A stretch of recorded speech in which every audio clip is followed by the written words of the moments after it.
Hello future doctors, कैसे हैं आप लोग बेटा। तो अब बात करते हैं कार्बन डाइऑक्साइड ट्रांसपोर्ट की। तो जो ट्रांसपोर्ट है वो हमारी बॉडी में कार्बन डाइऑक्साइड का 3 टाइप से होता है, बट एनसीईआरटी में थोड़ा सा कंफ्यूजिंग दिया हुआ है।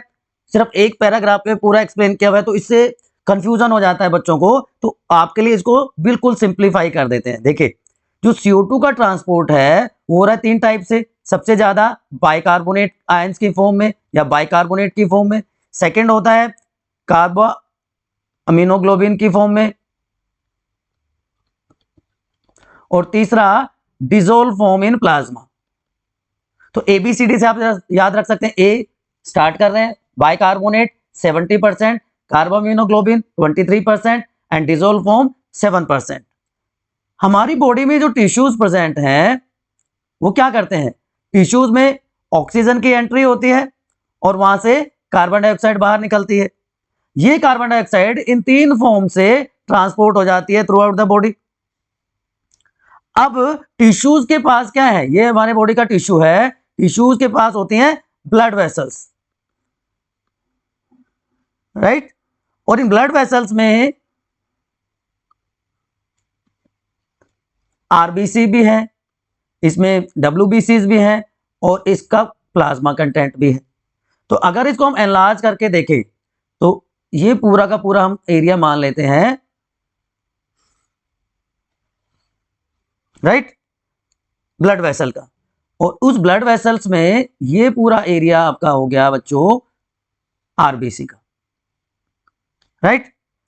तो 70%, 23% एंड 7% कैसे ट्रांसपोर्ट हुआ, देखिए।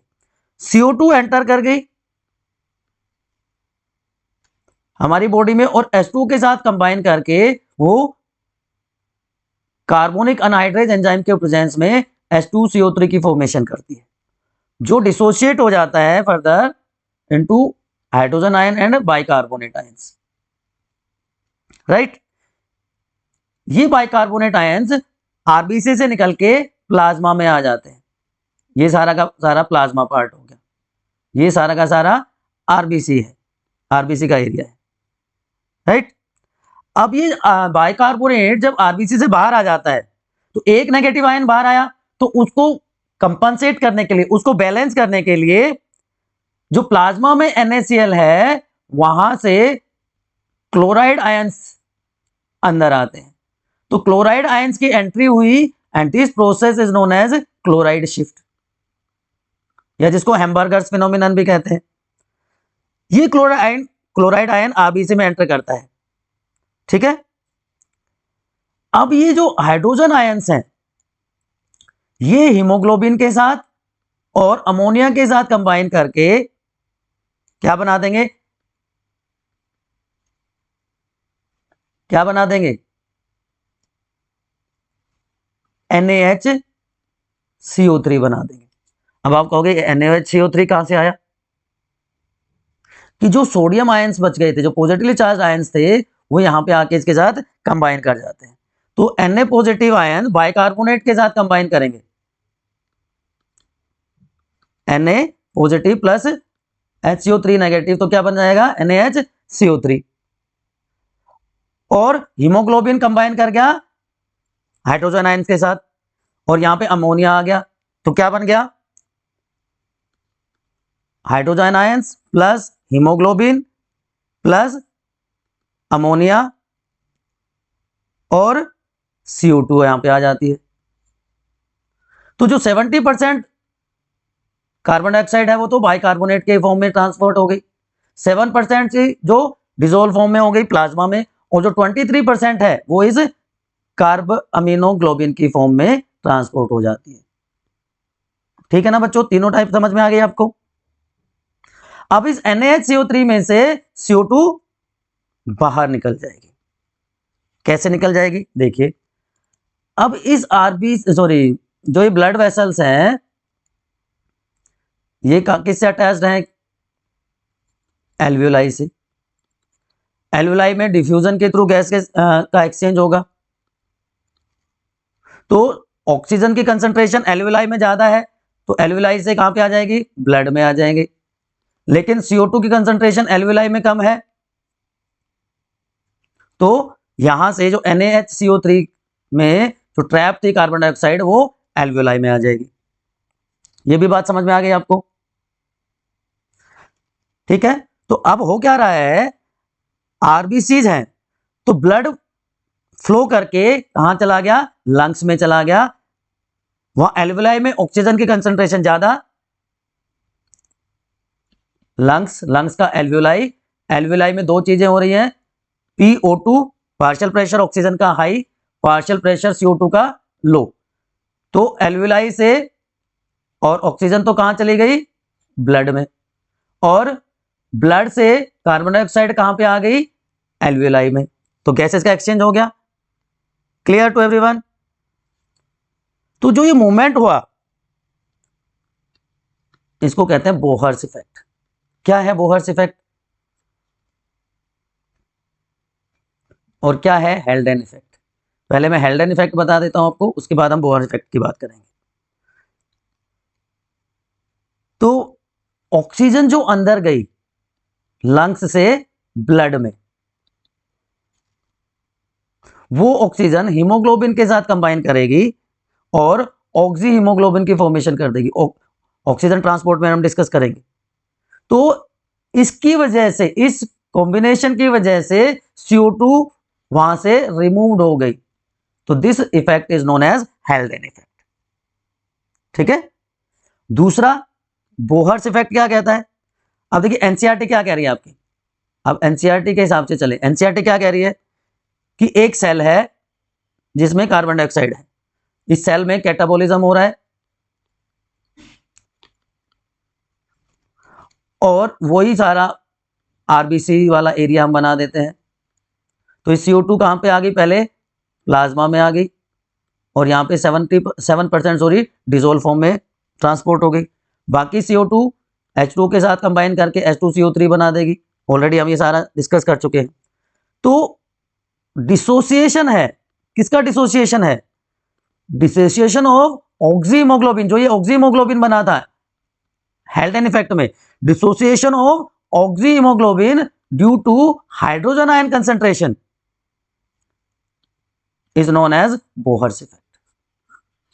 कैसे, देखिए और इसको एनलार्ज करके बताता हूं कि CO2 आई सेल से प्लाज्मा में और प्लाज्मा के बाद कहां पे, आरबीसी में। ये plasma part and this is RBC. ठीक है। यहां पे CO2 प्लस H2O ऑलरेडी हम डिटेल में डिस्कस कर चुके हैं, H2CO3, फिर इसका डिसोसिएशन बाइकार्बोनेट आयंस में और ये बाइकार्बोनेट आयन फिर से प्लाज्मा में चले गए। राइट। तो अब क्या हुआ, हीमोग्लोबिन ऑक्सीजन के साथ कंबाइन करके ऑक्सी हीमोग्लोबिन बना रहा था, लेकिन जब हाइड्रोजन आयन की कंसंट्रेशन यहां पे ज्यादा हो जाती है तो ये हीमोग्लोबिन हाइड्रोजन आयन के साथ कंबाइन कर जाता है और ऑक्सीजन वहां से रिमूव हो जाती है। इसको कहते हैं बोहर्स इफेक्ट। ठीक है। अब वेनस कैपिलरी में क्या होता है? वेनस कैपिलरी में आरबीसीज हैं जहां पे जो पोटेशियम आयंस हैं वो ऑक्सी हीमोग्लोबिन के साथ कंबाइन करता है, लेकिन ये कार्बन डाइऑक्साइड के साथ भी कंबाइन करने की कोशिश करता है। ऑक्सीजन के साथ साथ ये कार्बन डाइऑक्साइड के साथ भी कंबाइन करने की कोशिश करता है। तो होगा क्या, पोटेशियम आयंस सॉरी के पॉजिटिव आयंस और ऑक्सीजन यहां से हट जाएगी। ठीक है। और हीमोग्लोबिन किसके साथ कंबाइन कर जाएगा, हाइड्रोजन आयंस के साथ। या हीमोग्लोबिन अब फाइनली किसके साथ कंबाइन कर जाएगा, कार्बन डाइऑक्साइड के साथ। ठीक है। चलिए ये भी बात आपको समझ में आ गई होगी। अब ये हाइड्रोजन आयंस कहां से आएंगे या ये कैसे एक्ट करेंगे? देखिए क्लोराइड आयंस की एंट्री हुई थी क्लोराइड शिफ्ट के टाइम पे। अब हाइड्रोजन आयन की कंसंट्रेशन यहां पे ज्यादा है, ये दोनों मिलकर क्या बना सकते हैं, जो H2CO3 का डिसोसिएशन हुआ वहां पे बाइकार्बोनेट आयंस और हाइड्रोजन आयन आए थे। और क्लोराइड शिफ्ट में जब ये बाइकार्बोनेट आयन बाहर गए तो क्लोराइड अंदर, तो H+Cl ये HCl बना सकते हैं, स्ट्रॉन्ग एसिड हो जाएगा। लेकिन ऐसा नहीं होता है। ठीक है। तो ये जो क्लोराइड आयंस हैं ये कंबाइन कर जाते हैं पोटेशियम के साथ एंड KCl की फॉर्मेशन हो जाती है, जो कि एक वीकर बेस है। ठीक है। अब जो कार्बोनिक अनहाइड्रेज एंजाइम है ना बेटा, ये कार्बोनिक अनहाइड्रेज एंजाइम रिएक्शन को रेगुलेट करता है कि CO2 plus H2O carbonic anhydrase है, H2CO3 बना रहा है, फिर से कार्बोनिक अनहाइड्रेज है, इसका डिसोसिएशन हो रहा है। ये पूरी की पूरी रिएक्शन ऐसे चलती है, राइट। तो अब होगा क्या कि जो ये Hc3O नेगेटिव है, ये क्या करेगा, बाहर चला जाएगा और क्लोराइड शिफ्ट हो जाएगा। लेकिन ओवरऑल मैकेनिज्म आप समझें, पूरी प्रोसेस को आप समझें, तो हमें एनसीईआरटी पे जाना पड़ेगा। एक बार एनसीईआरटी देखिए क्या कह रही है, व्हाट इज एनसीईआरटी सेइंग, आप पढ़िए यहां पे। एनसीईआरटी ये कह रही है कि RBC contain a very high concentration of enzyme carbonic anhydrase and minute quantity is present in the plasma too. तो ये पूरी रिएक्शन जो अभी मैंने आपके लिए लिखी थी, ये कह रहा है। अब दो चीजें होंगी यहां पे, देखिए दो चीजें हैं, एट टिश्यू लेवल क्या होगा और एल्वेलर लेवल क्या होगा। पहले हम टिश्यू लेवल की बात कर लेते हैं, टिश्यू साइट की बात कर लेते हैं कि PCO2 यहां पे हाई है और एल्वेलर साइट पे क्या है, अभी थोड़ी देर पहले हमने डिस्कस किया था, वहां पे PO2 ज्यादा है ना। तो यहां पे CO2 डिफ्यूज कर जाएगा, कहां पे, ब्लड में, ब्लड में भी, आरबीसी में और प्लाज्मा में, और क्या बना देगा, बाइकार्बोनेट आयंस की फॉर्मेशन कर देगा। एल्वेलर साइड पे रिएक्शन उल्टी हो जाएगी, यहां पे PO2 ज्यादा है, PCO2 कम है, तो रिएक्शन इज रिवर्स्ड।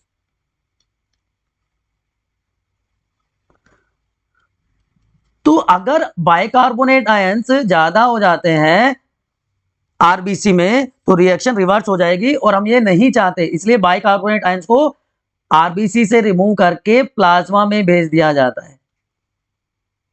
ठीक है। और इस मूवमेंट की वजह से क्लोराइड आयंस की एंट्री हो जाती है, क्लोराइड शिफ्ट हो जाती है, जिससे कि वो इलेक्ट्रिकली न्यूट्रल रहे। अब बात समझ में आ गई। अब बात करते हैं हम ऑक्सीजन ट्रांसपोर्ट की।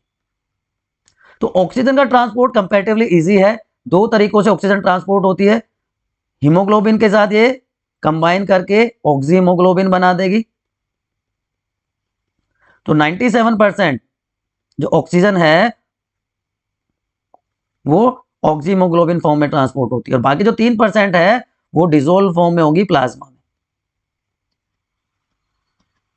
क्लियर टू एवरीवन, बात समझ में आ गई बच्चों। चलिए अब हम डिस्कस करेंगे ऑक्सीजन डिसोसिएशन कर्व, बहुत इंपॉर्टेंट है। ऑक्सीजन डिसोसिएशन कर्व में हम दोनों को डिस्कस करेंगे, हम बोहर्स इफेक्ट भी बात करेंगे, बोहर्स इफेक्ट की, और हम हेल्डेन इफेक्ट की भी बात करेंगे कि लेफ्ट शिफ्ट और राइट शिफ्ट क्या होती है। Left shift is Haldane effect and right shift is known as Bohr effect. ठीक है। लेकिन उससे पहले अगर कोई भी कंफ्यूजन है आपको इस टॉपिक से रिलेटेड, अभी तक CO2 ट्रांसपोर्ट से रिलेटेड कोई भी कंफ्यूजन है, तो आप बायोनीति के कमेंट सेक्शन में एक बार पूछ लीजिए। ठीक है। आप सेशन की PDF भी फ्री में डाउनलोड कर सकते हैं डिस्क्रिप्शन से। अगर चीजें समझ में आ गई हो तो एक लाइक कर दीजिए, क्योंकि अब हम डिस्कस करने वाले हैं ऑक्सीजन डिसोसिएशन कर्व, बहुत इंपॉर्टेंट है, इसके ऊपर क्वेश्चन पूछे जाते हैं।